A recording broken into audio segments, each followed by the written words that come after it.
What's up guys, and welcome back to another episode of Career Mode. This is episode number 208. And we start today's episode off with some live player training. Oh, exciting. Who's going to grow our rating? Nobody, unfortunately, but still.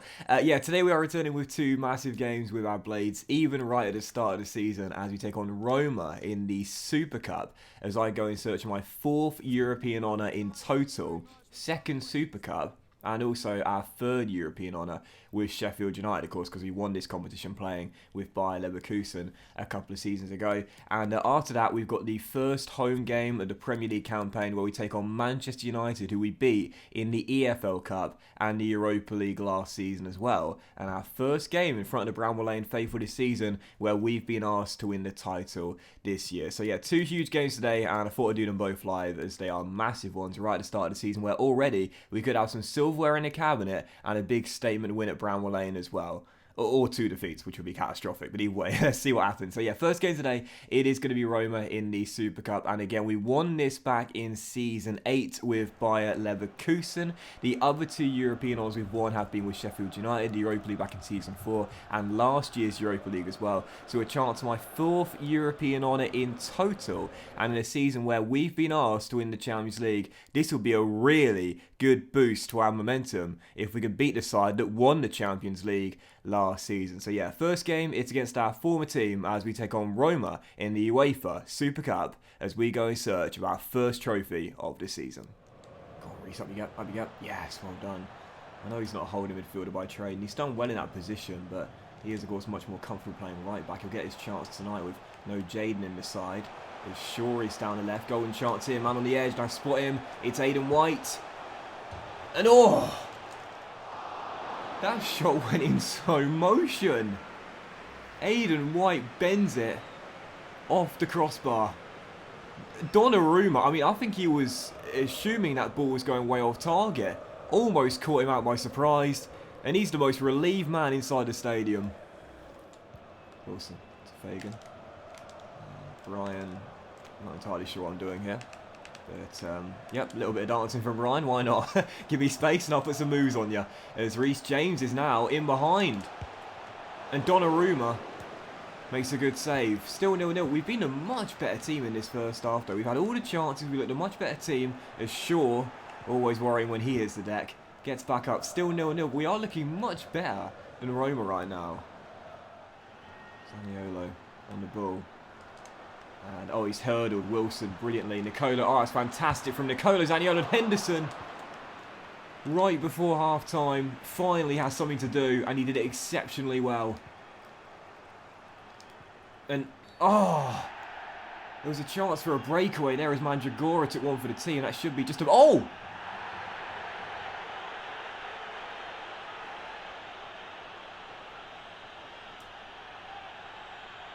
Roma furious, and rightfully so. Was that a straight red? Now, it was from behind, it was late, he didn't get the didn't get the ball, sorry. But, really?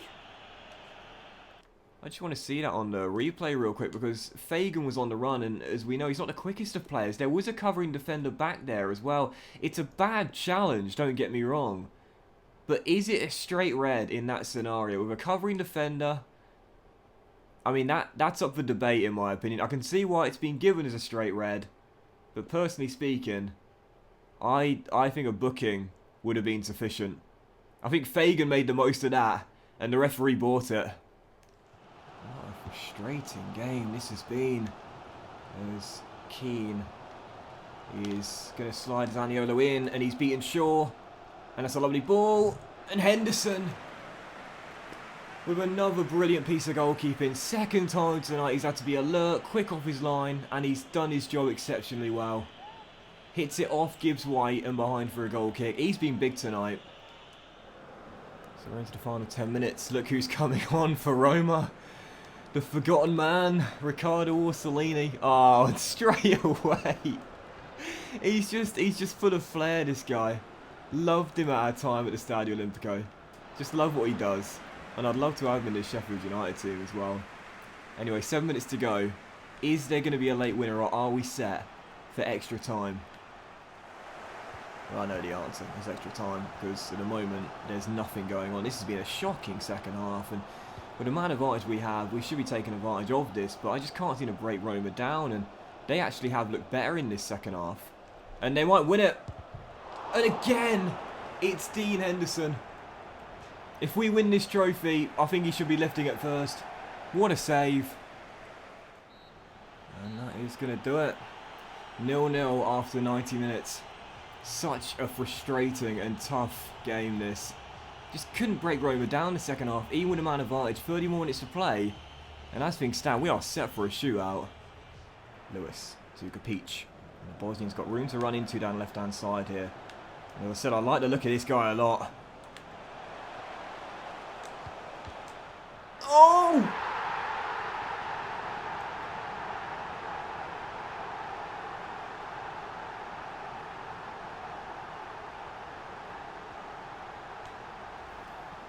Well, I feel almost embarrassed to celebrate.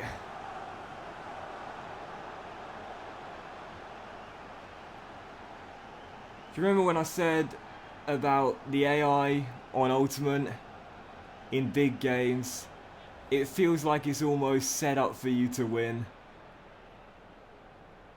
I mean, it was fizzed in with great pace, but even on the sidelines, my avatar don't want to celebrate.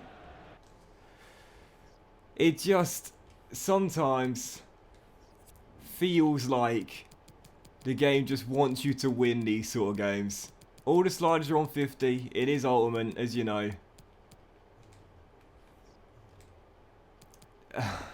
It's just pure luck.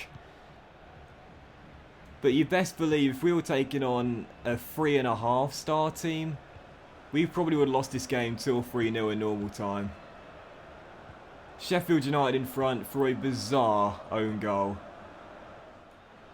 Yeah, I'll keep it real. I'll keep it honest. You know me. And I'm not gonna try and play this any other way than the way I perceive it. As Kapic wins it back, and now Tony and Blueballs can run a counter here. With Allen finding Blueballs, and Eze is trying to run in behind. Oh, it's a great touch by Eze, to be fair. And I overcooked the second. That should have been 2. Wonderful first touch, but I fluffed my lines when running forward. But yeah, I keep it real, and I genuinely do believe this. It just feels like the AI want you to win these sort of games. As Kapic again is down left-hand side. Can he do it again? He'll find Tony, who offloads to Fagan, and he totally skewed his shot. Still 1-0, but it feels like the trophy's in the bag already. I don't want you guys to misunderstand me. Of course I want to win the game, but it's just, as I mentioned before, it just feels like in these sort of games it's set up in order for you to win. Yet in the games against teams where you should be beating pretty comfortably, it's set up in order for you to lose. As Lewis plays a brilliant ball, and Eze is denied by a fabulous block by Romagnoli.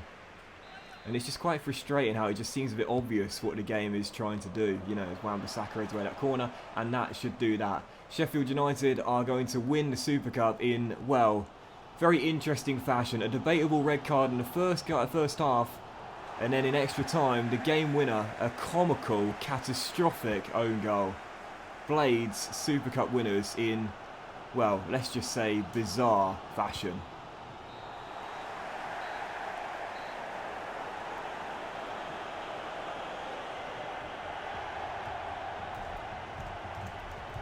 You know, one thing I am thinking about doing, and I have mentioned it before, is possibly in the games like this actually increasing the sliders in the AI's advantage. Just because at times they can just feel way too passive, and again they're kind of like set up in order for you to beat them.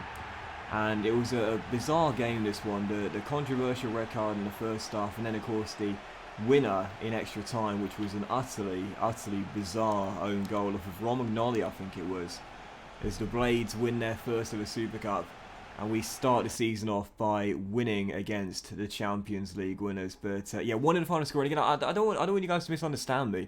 Of course I want to win the game, and I did play quite well in this one, but again, it just feels like at times it's kind of set up in order for you to win.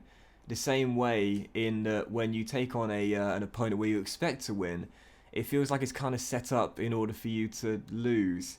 And it's really frustrating, the disparity between the aggressiveness, if you will, or the assertiveness of the bigger teams against the, I don't want to say smaller teams, but the teams where you probably expect to get wins in. So yeah, it's a win. We start off with some silverware, delighted with that, and now we're going to jump right into the second and final game of today's episode here at home to Manchester United. Both teams off to winning starts in the Premier League, and of course after last season winning the EFL Cup and the Europa League against Ole Solskjaer's Red Devils as well, we'd love to start off with 3 straight wins, away victory in the Premier League, the Super Cup, and a big win at home against Manchester United as well. So yeah, second and final game today. Let's just jump right into it. It's Manchester United in the Premier League at Bramall Lane as we go in search of back-to-back wins to kick off the Premier League campaign.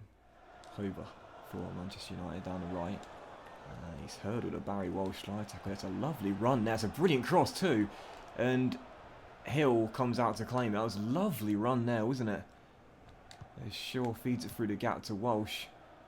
And we short attack here down the left-hand side. Harris, great piece of skill. Brilliant from Elliott. And the one person you don't want on the run is Pierre Rocher. This guy, he's so slow. Oh, man. Llorente, nice ball through there. And Nando is going to get back to Kubo. And in goes the cross. And Llorente's header. Well, Sam Hill had to readjust there. Almost snuck in at his near post. And the throw was really poor. And Bogle blocks it and puts it behind for a corner. Bit of unconvincing goalkeeping from Sam. Still 0-0. And not too much to report inside the first 20 minutes.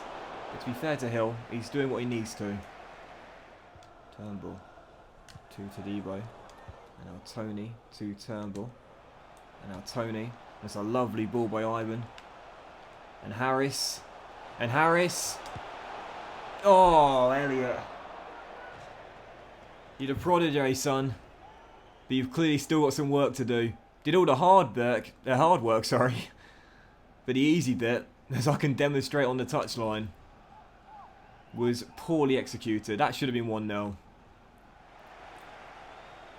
Shaw goes on the run. To be fair, there is an opening here.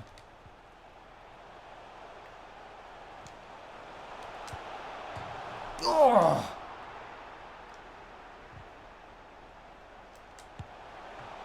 Off the crossbar.